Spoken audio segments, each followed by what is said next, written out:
Un peu partout dans le monde, les fêtes du Nouvel An chinois sont l'occasion de rentrer chez soi et de retrouver la famille.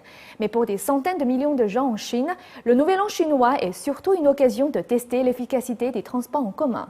Pour de nombreuses personnes, acheter un billet de train reste un véritable exploit, voire un défi impossible. C'est la plus grande migration humaine annuelle. Des centaines de millions de citoyens chinois rejoignent leur famille pour le Nouvel An lunaire. Il faut vraiment rentrer pour les fêtes du printemps. Je pense que ça vaut pour tous les Chinois. Peu importe où vous vous trouvez, vous devez rentrer pour le Nouvel An.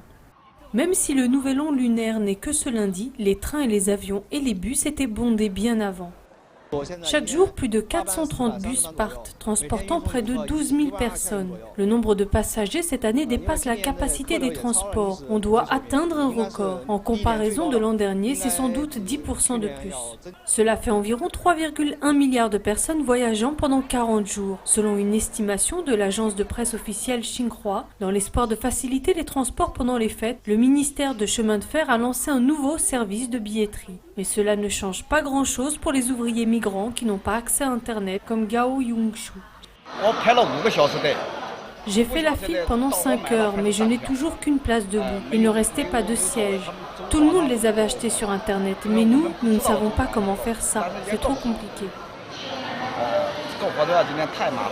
Pour de nombreux travailleurs migrants, c'est la seule période de l'année où ils peuvent rentrer dans leur famille, souvent pour voir leurs enfants, qui ont été élevés par des proches. Même ceux qui ont pu aller acheter leurs billets sur Internet se sont plaints que le système de billetterie n'était pas très pratique.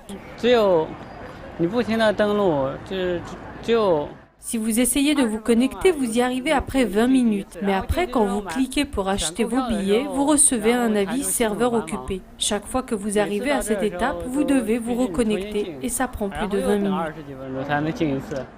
Et beaucoup de personnes ont constaté que les billets qu'ils avaient commandés en ligne n'étaient pas enregistrés malgré qu'ils aient payé.